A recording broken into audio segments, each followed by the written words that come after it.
Selamat pagi Bapak, Ibu, teman-teman, apa kabar hari ini? Luar biasa. Hari ini saya terbeban akan berbicara satu hal, mujizat di kolam Bethesda. Ayatnya Yohanes 5 ayat 1 sampai dengan yang ke-7. Mari saya ingin mengajak Anda membaca bersama-sama. 2:1. Sesudah itu ada hari raya orang Yahudi dan Yesus berangkat ke Yerusalem. Di Yerusalem dekat pintu gerbang domba ada sebuah kolam yang dalam bahasa Ibrani disebut Bethesda yang memiliki 5 serambi. Ayat 3 bersama-sama 2:1. Dan di serambi-serambi itu berbaring sejumlah besar orang sakit, orang-orang buta, orang-orang timpang, dan orang-orang lumpuh yang menantikan goncangan air kolam itu. Yesus sengaja datang ke kolam Bethesda untuk bertemu dengan orang-orang yang lumpuh, orang-orang yang timpang, orang-orang yang sakit. Yesus digerakkan hidupnya oleh visi, oleh karena hati Bapa. Yesus bisa selesaikan misi di dunia, menyelamatkan dunia hanya butuh waktu 3,5 tahun. Berarti setiap detik, setiap menit, setiap hari, setiap bulan, setiap tahun Yesus digerakkan oleh visi. Nah, visi ini yang menggerakkan langkah Yesus menggenapi rencana Bapa di surga. Bayangkan, dunia terinjili oleh karena pelayanan Yesus 3,5 tahun. Beda kan? Pemimpin kepala cabang menyelesaikan sistem perusahaan perlu waktu 10 tahun. Presiden perlu waktu 2 periode, 3 periode dan segala macam. Bayangkan, Yesus menyelesaikan misinya, visinya hanya butuh waktu berapa tahun? 3,5 tahun. Karena Yesus adalah Tuhan yang dahsyat. Katakan amin. Nah, Yesus bertemu dengan banyak orang. Alkitab katakan ada 5 serambi. Saya menafsirkan 5 serambi itu adalah 5 benua. Dunia itu terdiri dari 5 benua. Nah, di serambi-serambi itu ada banyak orang-orang yang sakit. Saya tidak tahu secara persis. Orang-orang sakit itu ada yang 5 tahun, 10 tahun, 20 tahun, ada yang 30 tahun. Saya tidak begitu tahu. Walaupun saya pernah ke Bethesda di Israel. Apakah mereka hanya dititipkan di Bethesda itu supaya ketika air goncang sembuh? Ataukah ada di antara mereka yang tinggal di sana menginap? Bertahun-tahun menginap supaya bisa sembuh. Karena ayat mengatakan adalah, kenapa mereka tetap berkumpul di sana? Ayat mengatakan adalah sebab sewaktu-waktu turun malaikat Tuhan ke kolam itu dan menggoncangkan air itu. Barang siapa yang terdahulu masuk ke dalamnya, sesudah goncangan air itu menjadi sembuh. Oh, mereka berharap ada mujizat yang mungkin yang hanya sekali-sekali saja. Mereka berkumpul. Ada yang 10 tahun, 20 tahun, bahkan mungkin ada yang 50 tahun supaya sembuh. Apa yang ingin saya sampaikan? Manusia digerakkan oleh kebiasaan-kebiasaan. Mereka sudah berkumpul menjadi biasa. Atmosfernya menjadi biasa. Dan budaya yang terjadi di kolam Bethesda adalah budaya culture. Aduh, susah kau sadar. Culture, ya. Budayanya ada. Kenapa Anda ketawa? Saya bahagia. Ya, budayanya adalah budaya daripada orang-orang yang sakit, orang-orang yang lumpuh. Sudah menjadi biasa, mereka melakukan secara otomatis, melakukan kebiasaan-kebiasaan, sudah menjadi sifat mereka. Atmosfer di Bethesda adalah atmosfer budaya yang sudah nyaman. Orang-orang yang lumpuh, orang-orang yang timpang. Berapa banyak manusia yang hidup, bekerja dari kecil sampai besar, kerja terus. Bukan kerjanya gak bagus, tapi ada orang sebenarnya sudah gak betah di kerjaan, tetapi karena the power of kefefet, mereka bukan lagi bekerja untuk mencapai tujuan, bekerja karena kebutuhan. Dan otomatis berapa banyak orang bukan hanya bekerja saja, berkeluarga, pelayanan. Sudah menjadi habit, sudah menjadi biasa. Nggak ada sesuatu yang baru, nggak ada angle yang baru. Kenyamanan secara otomatis akhirnya membuat suasana nggak ada terobosan. Nggak ada yang namanya perubahan, nggak ada yang namanya the year of excellence. Karena sudah menjadi biasa. Inilah yang sedang terjadi. Yesus menerobos. Yesus ingin tahu. Dan Yesus akhirnya melakukan ayatnya yang kelima. Baca sama-sama. 2:1. Di situ ada seorang yang sudah 38 tahun lamanya sakit. Ada seorang yang sudah 38 tahun lamanya sakit. Sakit, lumpuh, nggak bisa jalan. Lumpuh yang dimaksud dengan ayat ini bukanlah hanya bicara tentang fisik. Saya menangkap dari ayat ini adalah lumpuh. Lumpuh dalam keluarga. Selalu harus ada cekcok. Nggak ada kasih lagi di dalam keluarga. Cimuk, cina ngamuk. Lumpuh dalam keuangan. Selalu harus ke keuangan. Tutup lubang kali lubang, akhirnya masuk ke lubang. Penghasilan hanya selalu cepe, nope, sipe, cape delu. Yang ketawa hanya perempuan saja. Lumpuh dalam iman. Nggak ada iman dalam pengharapan. Nggak ada sesuatu yang bergantung kepada Tuhan. Lumpuh dalam karakter. Karakternya nggak pernah rubah. Gampang sekali menyerah, gampang kecewa, enggak punya komitmen, enggak punya tanggung jawab. Lumpuh dalam masa depan. Kunaon geus umur 30 tahun, bemo enggak lewat-lewat. Katanya kau anak perempuan, kau masih umur 17 tahun, dideketin sama cowok, dia akan ngomong gini, siapa kamu? Wah, gaya, siapa kamu? Karena masih muda. Umur 25 mulai mikir, siapa saya? Ya. Umur 35, siapa saja? Pokoknya yang paling pertama nongol di WC itulah pasangan hidup saya. Yang kedua ternyata adalah kakek-kakek. Sudah top, tua ompong peot. Ya, di sini mah nggak ada ya. Lumpuh dalam semua hal. Dan Yesus ingin mengetahui secara mendalam apa akar masalahnya. Bapak, Ibu, Saudara yang dikasihi Tuhan, saya bersyukur kepada Tuhan. Dipanggil ketika muda untuk melayani Tuhan. Dari sejak umur 20 tahunan sekian. Berarti hampir 30 tahun lebih. Dan saya bersyukur kepada Tuhan. Tuhan izinkan saya bukan hanya masuk di dalam gereja, sekolah Alkitab, ketemu banyak hamba-hamba Tuhan yang luar biasa. Tapi Tuhan izinkan saya juga masuk kepada anak-anak muda. Masuk kepada dunia kampus, sharing, counseling, dan yang lain-lain. Tuhan izinkan saya juga masuk kepada orang-orang pebisnis dan yang lain-lain. Dan Tuhan izinkan juga saya banyak bergaul dengan masyarakat. Dan saya melihat benar saudaraku. Di dunia ini banyak orang lumpuh. Banyak orang lumpuh. Lumpuh dalam hidupnya. Lumpuh dalam karakter. Lumpuh dalam masa depan. Lumpuh dalam kesucian. Lumpuh di dalam gambar diri. Selalu amsyong, luka, kecewa, kuciwa. Lumpuh. Yesus datang untuk mengetahui kenapa di dunia ini banyak orang lumpuh.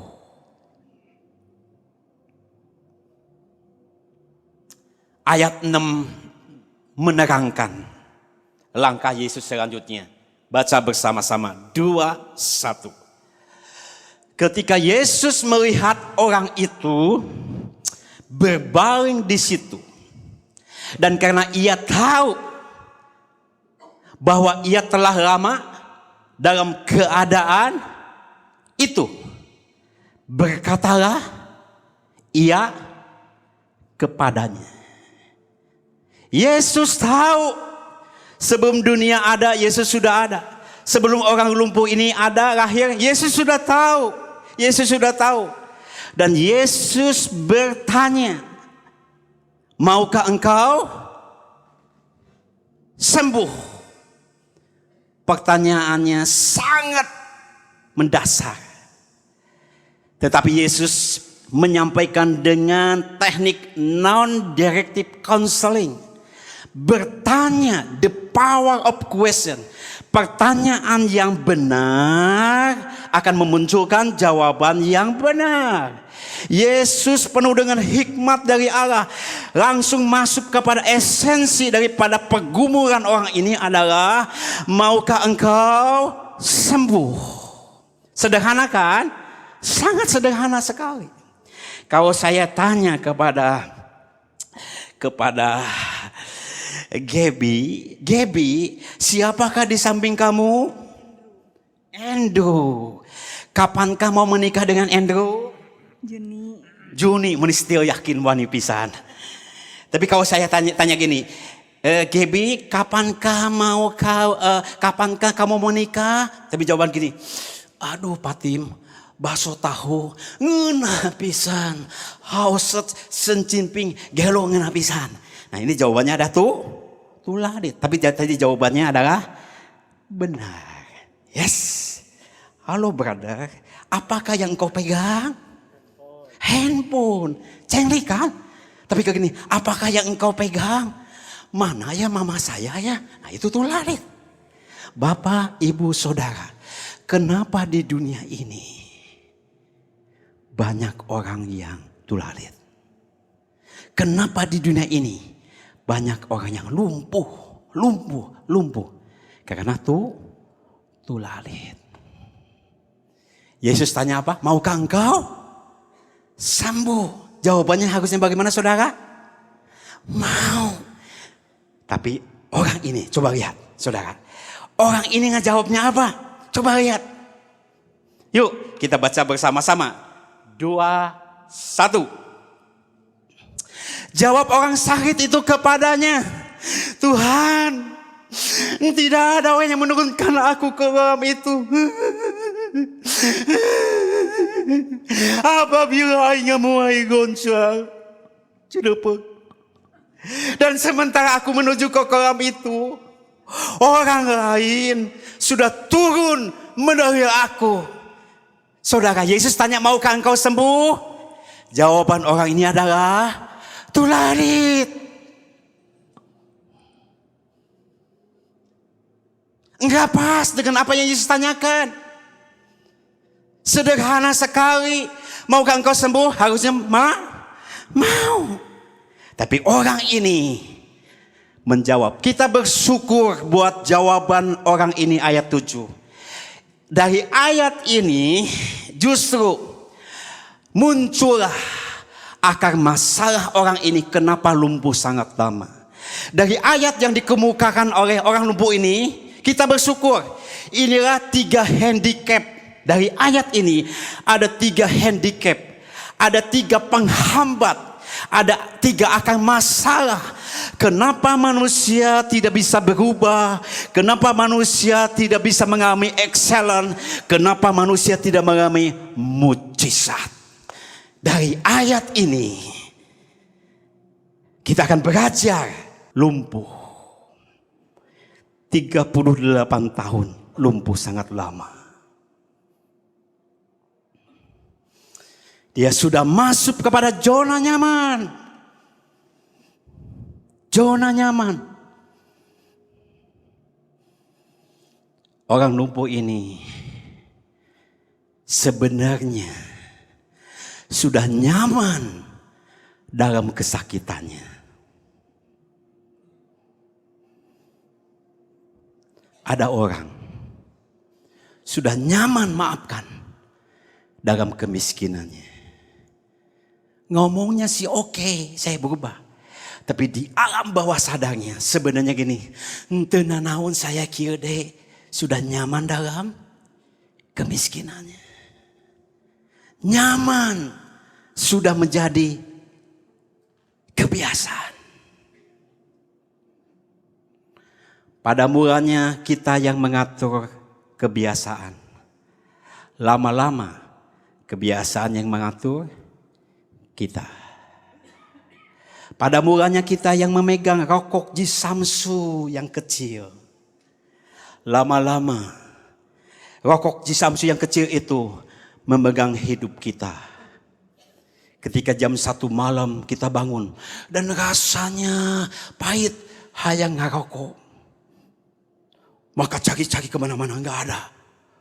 Jam 1 malam keluar. Saptam nanya, Pak mau kemana? Cari rokok. Nggak punya duit, bisa jual sepatu. Kenapa tahu? Pengalaman. Ketika orang sudah masuk kebiasaan, menjadi nyaman. Kebiasaan menjadi nyaman.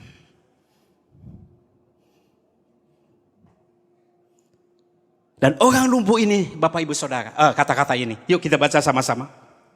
2, 1. Kehidupan Anda selesai ketika masuk ke dalam zona nyaman. Ketika seseorang sudah merasa cukup,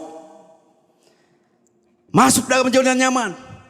Pembunuh iman nomor 1 adalah rasa nyaman. Ada orang miskin sudah nyaman dalam kemiskinannya. Ada orang sukses sudah nyaman dalam kesuksesannya. Ada orang yang sudah merasa pintar sudah nyaman kepintarannya. Sebenarnya pada saat itu dia sudah selesai. Karena kenyamanan itu membunuh iman, membunuh hati kita. Nyaman dalam hal ini. Orang lumpuh ini penyakitnya adalah bergantung kepada orang lain. Tuhan, tidak ada orang yang nolong aku. Orang ini selalu merempahkan tanggung jawab kepada orang lain. Dia salahkan mungkin orang tuanya. Dia salahkan temannya. Pada akhirnya dia salahkan pemimpinnya. Dia bisa salahkan boksunya. Pada akhirnya dia bisa salahkan, Tuhan, kau Tuhan ada, kenapa saya hancur begini? Tuhan, kau Tuhan ada, kenapa saya cadel? Ya dia salahkan, bergantung kepada orang lain. Dan yang paling parah pada terakhirnya adalah orang ini sudah merasa takdir. Takdirnya nggak bisa berubah. Saya nggak bisa berubah lagi. Takdirnya memang harus begini. Bapak, Ibu, Saudara, inilah akar masalah dari orang lumpuh ini. Bukankah ini juga menjadi handicap orang-orang di sekitar kita?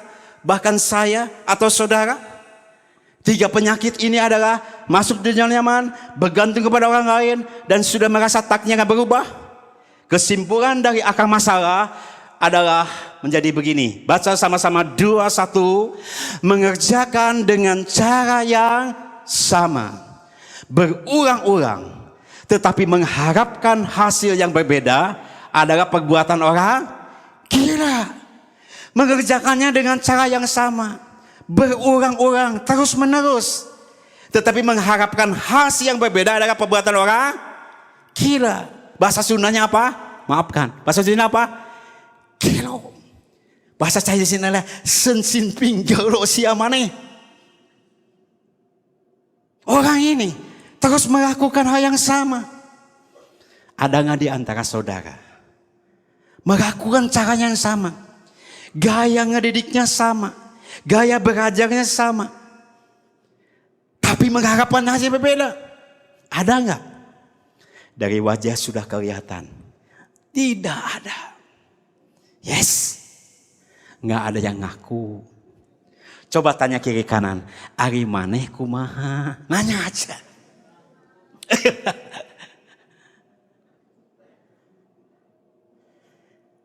Saudara, beberapa menit lagi firman akan selesai. Sekarang bagaimana jalan keluarnya? Yesus jawab dengan satu ayat. Dan ayat inilah yang telah mengubahkan orang lumpuh ini. Ayatnya ke-8. Kata Yesus kepadanya, bangunlah, angkatlah tilammu dan berjalanlah. Hanya dengan satu ayat inilah orang lumpuh ini akhirnya mengalami pemulihan dan mujizat yang dari Tuhan. Apa arti ayat ini? Yang pertama adalah solusinya. Setiap orang harus mengalami perjumpaan pribadi dengan Kristus. Karena orang tidak akan mungkin bisa berubah. Aku sangat lama belajar tentang human, puluhan tahun. Dan memang manusia susah untuk berubah. Pendeta tidak bisa mengubah, motivator tidak bisa mengubah, kuliah tidak bisa mengubah. Karena alam bawah sadar seseorang sudah jadi hampir 90% menguasai. Tetapi dengar, ada berita baik. Orang bisa berubah ketika seseorang mengalami perjumpaan secara pribadi dengan Yesus Kristus Tuhan Raja. Beri tepuk tangan untuk Tuhan kita. Kenapa? Karena Alkitab katakan siapa yang ada di dalam Kristus, dia adalah ciptaan yang baru. Yang lama sudah berlalu, sesungguhnya yang baru sudah datang. Ketika seseorang bertobat, mengaku dosa dan membuka dirinya bertobat terima Yesus, maka rohnya dipulihkan Tuhan menjadi ciptaan baru. 2 Petrus 1 ayat ketiga mengatakan, karena kuasa ilahinya telah menganugerahkan segala sesuatu yang berguna untuk hidup berbahagia, sebab pengenalan kamu akan Yesus Kristus Tuhan Raja yang telah memanggil kamu oleh kuasanya yang mulia dan ajaib. Alkitab katakan, Yohanes mengatakan, pencuri, membunuh, membinasakan, tetapi Yesus datang memberikan joy kehidupan. Ketika seseorang bertobat, rohnya dilahirkan baru, menjadi ciptaan baru. Itulah benih yang akan membuat dia mengalami mujizat Tuhan. Beri tepuk tangan untuk Tuhan kita. Karena itulah Alkitab katakan ketika Yesus di kayu salib, sudah selesai. Apa arti selesai? Selesai semua penderitaan manusia. Selesai semua penyakit manusia. Selesai semua kebinasaan manusia. Yesus di atas kayu salib sudah menyelesaikan di kayu salib. Poin saya, adakah di antara saudara yang belum pernah mengalami perjumpaan pribadi dengan Kristus Tuhan? Hari ini datang kepada Kristus, bertobat supaya engkau mendapatkan keselamatan lahir baru. Saya tidak peduli saudara udah puluhan tahun melayani. Now, pengalaman pribadi dengan Yesus itu yang mengubah seseorang mengalami ciptaan yang baru. Apakah cukup? Tidak. Itu baru langkah pertama. Langkah selanjutnya Alkitab katakan apa? Bangun. Apa arti bangun? Bangun artinya bangun kebiasaan-kebiasaan yang baru. Mengalami Kristus adalah berjumpaan secara spiritual. Roh kita sudah diselesaikan Tuhan. Katakan amin. Tapi langkah kedua adalah secara mental dalam Kristus. Bangun kebiasaan-kebiasaan yang baru. Kebiasaan-kebiasaan yang baru harus dibangun. Saudara, karena saya di atas jadi bersyukur. Saya bisa melihat wajah-wajah saudara dan tempat duduk saudara. Oke? Setiap orang punya kebiasaan. Saya lihat ada yang di belakang, ya, sambil ini duduk sambil gini. Ada gayanya. Ada yang gini. Ada. Ya, di belakang ini. Ada yang gini, ada. Kebiasaan. Bahkan tempat duduk juga. Itu menjadi kebiasaan. Ya. Cipipin selalu kebiasaannya duduk di sini. Ya. Istrinya Brother Edwin selalu di kiri. Saya seumur-umur kebaktian di sini bro, belum pernah melihat Pipin di sebelah kiri, ya, istri Chandra sebelah kanan. Itu belum pernah terjadi di dunia. Kebiasaan. Bahkan ada jemaat saudaraku udah punya kebiasaan kebaktian harus duduknya di nomor 2 sebelah kanan. Satu kali dia terlambat ibadah. Dan ketika dia kaget ternyata ada yang udah duduk di sana orang lain. Dia ngomong ini, Pak, maafkan Pak, itu tempat duduk saya. Memangnya bioskop. Sudah kebiasaan. Dan tahukah saudara, setiap hari sinyal-sinyal yang kita lakukan itu hampir 11.000. 11.000. Oke?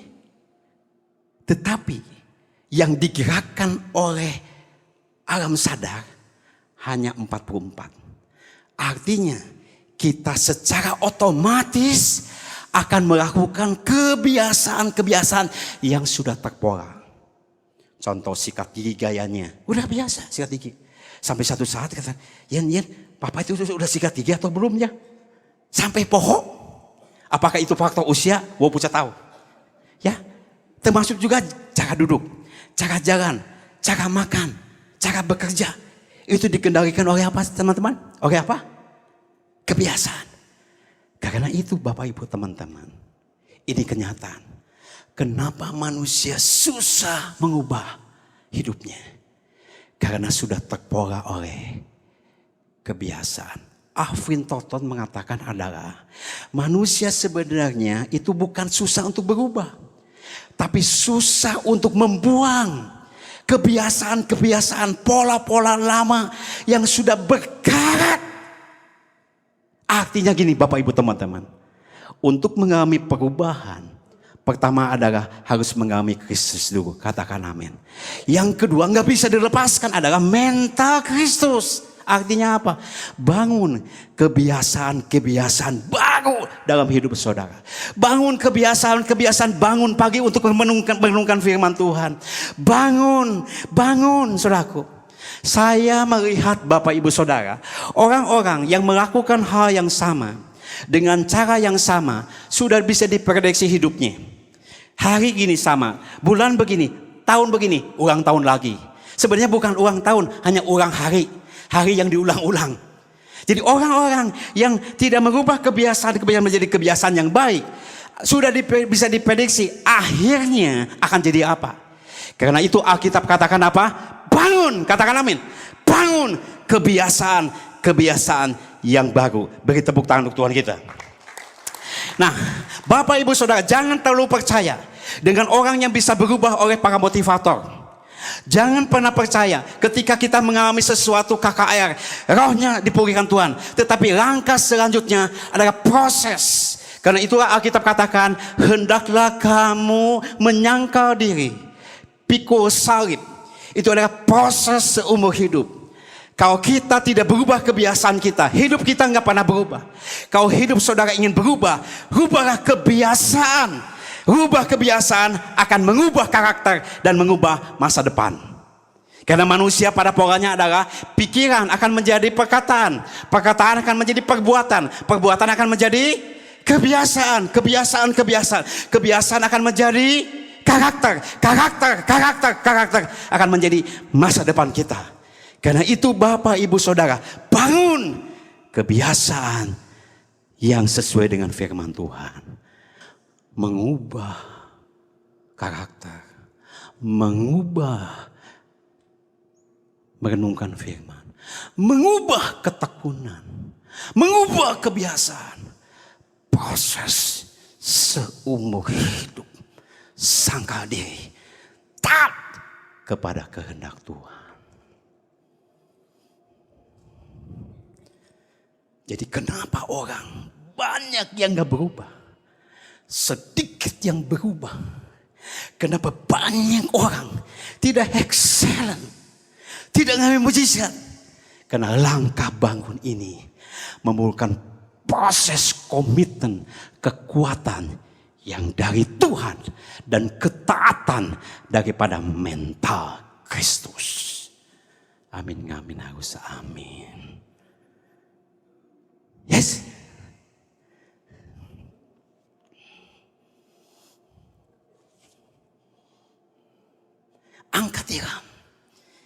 Yesus katakan kepada orang lumpuh ini, bangun, angkat tilam. Apa arti tilam? Tilam adalah tempat kita bersandar. Tilam adalah tempat orang lumpuh ini untuk tidur. Artinya adalah tilam bicara tanggung jawab. Yesus sedang mengajarkan kepada orang lumpuh ini, nak, jangan terus mengandalkan orang lain. Jangan terus menyalahkan orang lain. Karena orang yang banyak menyalahkan orang lain, 99% orang gagal di dunia pasti jago buat alasan dan nyalahkan orang lain. Lihai, likiat, licik, liar. Kunaon ari maneh teh genut wae. Abis mama papa saya tukang baso, bapau, bagong, babi, bakyak, barongsai. Kunaon kamu teh gak sukses dalam pekerjaan. Abis bos saya, bos yao, bos cengri, bokang tau, boloho. Kenapa kamu tinggal lulus kuliah? Habis papa mama saya miskin dan segamanya. Kenapa kamu mengalami? Jago. Orang gagal 90% jago buat alasan. BCA banyak cari alasan. Yesus mengajar, jangan salahkan orang lain. Yang harus berubah bukan orang lain. Yang harus berubah adalah kamu harus ambil tanggung jawab. Masa depan hidup kamu adalah di dalam Yesus dan di dalam hidup kamu. Para istri, jangan mengandalkan suamimu karena penghasilannya ada. Istri harus mengembangkan bakat dan talentanya. Karena saya sangat yakin pasti minimal satu talenta ada dalam hidup saudara dan ia harus dikembangkan. Para suami, jangan mengandalkan hidupmu dari belas kasihan orang lain, apalagi dari istri. Itu cilepeng pisan. Engkau adalah kepala keluarga, engkau adalah imam, engkau adalah pemimpin, engkau harus berjuang. Anak-anak, jangan menggantungkan hidup dari orang tua. Yang kaya itu bukan kamu, orang tua kamu. Kamu harus berjuang, kamu harus tekun, kamu harus tanggung jawab. Walaupun orang tua kita jelek, miskin, hancur, pemabuk, whatever apapun juga, hidupmu adalah pilihan di dalam Tuhan. Jangan pernah percaya dengan omongan orang lain. Setiap orang bisa ngomong karena punya bibir. Walaupun bibirnya agak monyong sedikit, nanti bisa dikirakan. Setiap orang bisa ngomong. Wah, kamu bodoh, kamu cadel, kamu gak bisa apa-apa. Setiap orang bisa ngomong. Tapi saya mau katakan, masa depan kita bukan karena nyonyot orang lain.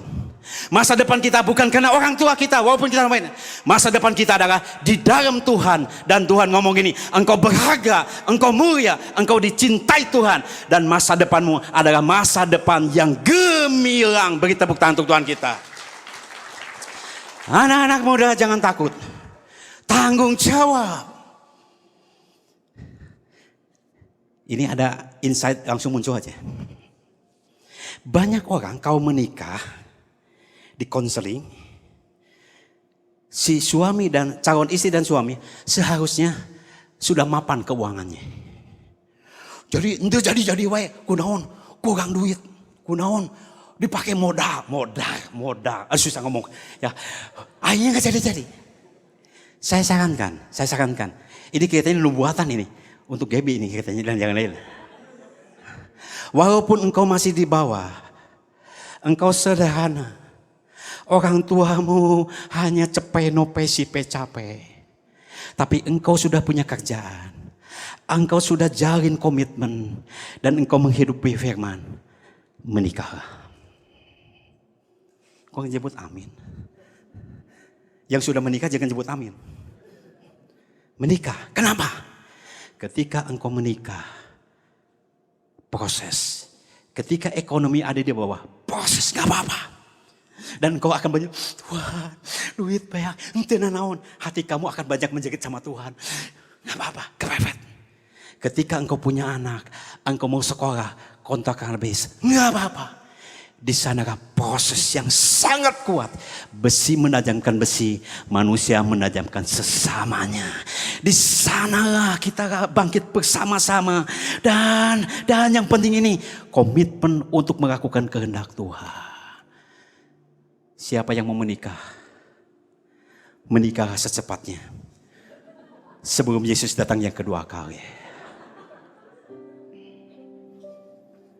Yang kedua, saya yakin proses itulah yang akan membuat karakter seseorang keluar dari zona nyaman. Kenapa orang Chinese katanya generasi ketiga selalu habis? Saya sedikit. Generasi pertama ada generasi yang berjuang habis-habisan. Jual soto, dikejar anjing gila, kawin juga ngampar. Berat. Motivasinya kuat. Mentalnya kuat. Tapi umumnya generasi kedua, 50-50. Masih dikontrol sama orang tua. 50 lagi adalah santai. Menikmatin. Generasi ketiga sudah lepas daripada engkongnya. Sudah lepas daripada generasi kedua. Generasi ketiga adalah menghabiskan hartanya. Poin apa yang saya sampaikan? Sebaiknya orang yang dilahirkan kaya, puji Tuhan, motivasinya tidak terlalu besar karena sudah ekonomi oke. Tinggal pengembangan saja. Tapi alangkah hebatnya anak orang kaya karena anugerah Tuhan. Dia pengembangan, tapi motivasinya kuat karena Kristus. Orang ini secara kemampuan ada dan secara motivasi ada karena Kristus. Orang ini dipakai Tuhan tanpa batas. Beri tepuk tangan untuk Tuhan kita. Tetapi kalau kita dilahirkan dari keluarga yang sederhana, nggak jadi masalah yang tadi. Walaupun the power of kefefet, di sanalah besi menajamkan besi. Lautan yang tenang tidak akan pernah menghasilkan nelayan yang tangguh. Justru proses itu akan menjadi sangat kuat sekali. Asal engkau on the track dengan Tuhan, maka engkau akan melihat masa depan yang luar biasa. Yang paling bahaya adalah maafkan. Jangan sampai ada di sini. Sudah lahir dari keluarga yang sangat sederhana. Nggak motivasi lagi. Habislah orang itu. Tanggung jawab. Kalau kita dilahirkan dari keluarga miskin, itu adalah takdir. Tapi kalau miskin selama-lamanya, itu adalah masalah pilihan. Kalau kita dilahirkan dari keluarga yang obesitas, gendut, dan sampai mati kita tetap gendut, itu adalah bukan takdir, itu adalah pilihan. Pilihan di tangan saudara karena Kristus. Berjalan artinya adalah lakukan sesuai dengan kehendak Tuhan. Lakukan bersama dengan tiang api dan tiang awan, bimbingan Tuhan. Lakukan apa yang menjadi kebenaran Tuhan. Bagian kita adalah melakukan firman Tuhan. Bagian Tuhan mengadakan mujizat. Katakan amin. Saudara, visi daripada gereja ICC adalah tahun excellent. Excellent berbicara adalah bimbingan Tuhan. Bagaimana supaya kita bisa guidance dari Tuhan? Kita tidak mungkin akan mengetahui tujuan Tuhan kalau kita tidak mempersembahkan tubuh kita sebagai persembahan yang kudus berkenan kepada Allah.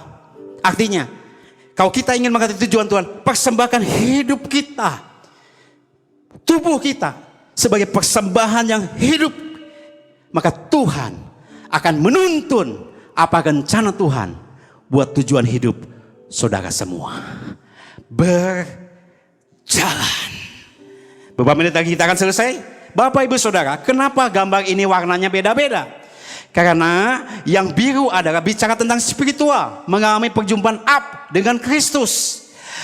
Yang hijau adalah bicara tentang mental. Mental bukan mental dunia, mental dalam Kristus, komitmen, tanggung jawab, angkat tilam dan yang lain-lain. Tetapi yang namanya kuning adalah bicara tentang body, fisik yang dipersembahkan untuk Tuhan. Jadi untuk orang mengalami mujizat dari Tuhan, harus ada campur tangan spiritual dalam Kristus, mental dalam Kristus, dan berjalan dalam Kristus. Mujizat akan terjadi.